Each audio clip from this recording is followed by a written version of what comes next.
My name is David Garland. I teach at New York University and I teach in the law school there and also in the Department of Sociology.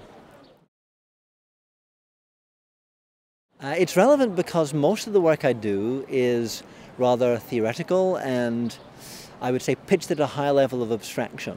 So periodically I need to actually learn much more about the actual applied side of criminology and the details of how it is that social policies, crime policies, penal policies are actually undertaken on the ground. And this conference is especially good at having practitioners and academics whose focus is precisely that level of applied criminology.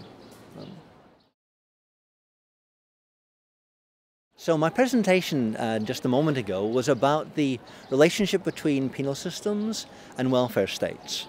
And what I was discussing was there's a large literature, a historical one, also a comparative one, that assumes that the nature of the welfare state will somehow determine the nature of a society's penal practices, its punishments, its imprisonment rates, and so on. And what I was doing is looking more closely at the ways in which one affects the other and what the actual causal mechanisms involved are. And it turns out that the relationships are understood in a big variety of different ways. And I was suggesting my own approach to understanding them.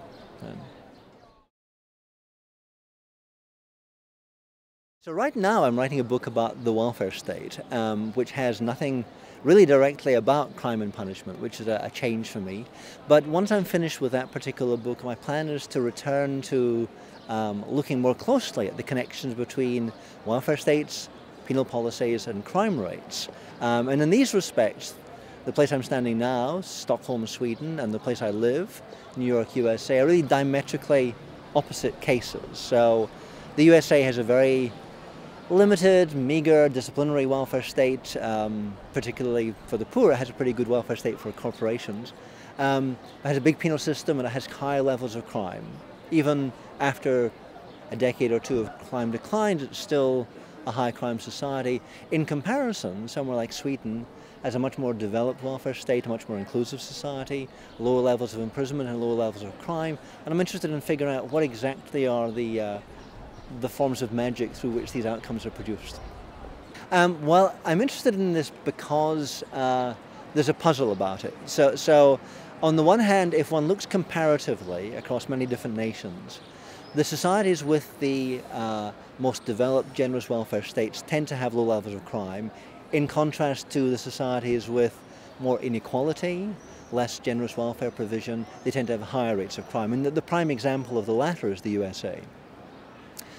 On the other hand, as a historical matter, in the years following the Second World War, in the decades 1960 to 1980, where all these societies across all of the West and elsewhere developed more expanded, larger, more generous welfare states, during that time of welfare state expansion, crime rates actually increased.